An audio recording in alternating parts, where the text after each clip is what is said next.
நான் ஒரு கம்பெனியை வித்தேன்ல, ஒரு 3800 கோடி பணம் வந்தது. கையில ஒரு 200 கோடியை எடுத்தேன். என் சிஇஓக்கு 100 கோடி கொடுத்தேன். எல்லாருக்கும் பணம் கொடுத்துட்டு வந்தேன். 10 கோடி 5 கோடி செஞ்சவன். கடைசியா பார்த்தா என் ரூம்ல இந்த காஃபி டீ கொடுத்தவங்களே நின்னாங்க. அவங்களுக்கு ஏதாவது கொடுக்கணும்ல, அவங்களுக்கு ஒரு 25 லட்சம் ரூபாய் கொடுத்தேன். அப்படி கொடுத்த ஒரு பொண்ணுக்கு மயக்கம் வந்துச்சு. 25 லட்சமா சார்? ஆமாம்மா, நான் 300 ரூபாய் சம்பளத்தில் வந்தேன் சார், எனக்கு 25 லட்சம் கொடுத்தீங்க. நான் எங்க சார் இன்வெஸ்ட் பண்ணிட்டோம்? நான் சொன்னேன் நிலத்துல போடு. அவ போய் ராமச்சந்திரா மெடிக்கல் காலேஜ் எதிர்க்க லேண்ட் 35,000 40,000 5 பிளாட் வாங்கி போடும். இப்ப அந்த அம்மா வந்து பொண்ணை MBA படிக்க வச்சுட்டு கையில 5 கோடி படம் வச்சிருக்கு.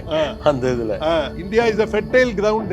நீங்க காப்பி வித்தாக்கா ஒரு நாளைக்கு 23 கோடி காப்பி விற்கலாம். மசாலா டீ வித்தாக்கா 53 கோடி விற்கலாம். அதுலயே ஒண்ணு கேப் இருக்கு. இந்தியா ஒரு கடல். So there are n number of markets. ஆமா, இன்னும் அவைலபிள். ஆமா, இந்தியாவில் இன்னும் விமன் ரெவல்யூஷன் வரும். இப்போ தமிழ்நாட்டை எடுத்துக்கிட்டீங்கன்னா 3.84 crore உமன் இருக்காங்க. அதுல 50 லட்சம் உமன் தான் வேலை செய்தாங்க. அந்த 3.83 crore உமனும் வேலை செஞ்சாங்கன்னா நம்முடைய தமிழ்நாட்டுடைய ஜிடிபி வந்து 383 பில்லியன் போன வருஷம் US dollar. Sorry, I don't remember rupees. அது வந்து 1 trillion ஆயிடும் இன்னும் 3 வருஷத்துல. அவங்களும் அவங்களுடைய பொட்டன்ஷியல் உள்ள ஓகே. ஆமா, நம்ம மக்களுக்கு என்ன புரியணும்னா winning is infinite. Muthu win பண்ணா குமார் வின் பண்ணலாம், குமார் வின் பண்ணா கோவிந்தன் வின் பண்ணலாம். இவன் வின் பண்றது மற்றவர்களுடைய வெற்றியினை பாதிக்காது. ஓகே, நம்ம ஆனா அப்படி மைண்ட்ல நினைச்சுக்கிறோம். தாழ்வு மனப்பான்மையில் அவனை வெற்றி பெறக்கூடாதுன்னு கண்ட்ரோல் பண்றாங்க. அதெல்லாம் இனிமே கிடையாது. ஓகே, இவன் ஜெயிச்சா அவனும் ஜெயிக்கலாம், எல்லாருமே ஜெயிக்கலாம். ஓகே. சேச்சுரேட்டட் அப்படின்னா என்னன்னா, ஒரு 100 கிராம் தண்ணியை எடுத்து 40 கிராம் சர்க்கரையை போட்டால் கரைந்து விட்டால் அதுக்கு 40 gram saturated.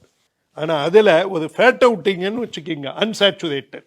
You create a new definition of your own market. இப்போ உதாரணமா உலகத்துல நான் ஒரு கிளினிக் நடத்துறேன். இன்னும் நான் தமிழ்நாட்டு மக்களுக்கு புரிய வைக்கல, பிகாஸ் தமிழ்நாட்டு மக்களை டார்கெட் பண்ணி நான் நடத்தல. அந்த கிளினிக் வந்து உலகத்திலேயே ஃபர்ஸ்ட் டைம் டாக்டருங்களுக்கும் ப்ரிவென்டிவ் வெல்னஸுக்கும் நடத்துறேன். But I am not a doctor. I don't want to be a doctor. Okay, but and doctors don't do preventive. நான் இந்த பிஸ்னஸுக்கு ஏன் வந்தேன் தெரியுமா? சுமார் ஒரு 24 வருடங்களுக்கு முன்னால லாஸ் வேகாஸ் நகரில் என்னுடைய விமானத்தில் இறங்கி உட்கார்ந்து இருந்த போது லேரி கிங்னு ஒருத்தரை மீட் பண்ணேன். CNN அவர் கூட பேசிட்டு இருந்தபோது அந்த லேரி கிங்கு நான் ஒரு கேள்வி கேட்டேன். சார், பின்னால நான் கோபிநாத்தை இன்டர்வியூ பண்ண வேண்டியிருக்கும், அப்போ நான் என்ன கேள்வி கேட்கலாம்? அவரால் பதில் சொல்ல முடியாத கேள்வி ஒன்று சொல்லுன்னு அவர் கேட்டார். ஓகே, நீ வந்து தனிப்பட்ட முறையில் எத்தனை உயிர்களை காப்பாற்றினாய் மிஸ்டர் கோபிநாத்? வாழ்க்கையில் எவ்வளவு உயிர்களை நீங்கள் காப்பாற்றி இருப்பீங்கள்னு கேள்வி கேளுங்க. அவர்கள் தடுமாறுவார்கள். டாக்டராக இருந்தால் பதில் சொல்ல முடியும், ஹெலிகாப்டர் பைலட், எமர்ஜென்சி ஹெலிகாப்டர் பைலட்னா பதில் சொல்ல முடியும். ஆனா நீங்க என்னன்னு சொல்ல முடியும்? ஒரு இண்டிவிஜுவலால சொல்ல முடியாது. அந்த கேள்வியினை கேள்ன அது என் மனதை தாக்கி விட்டது.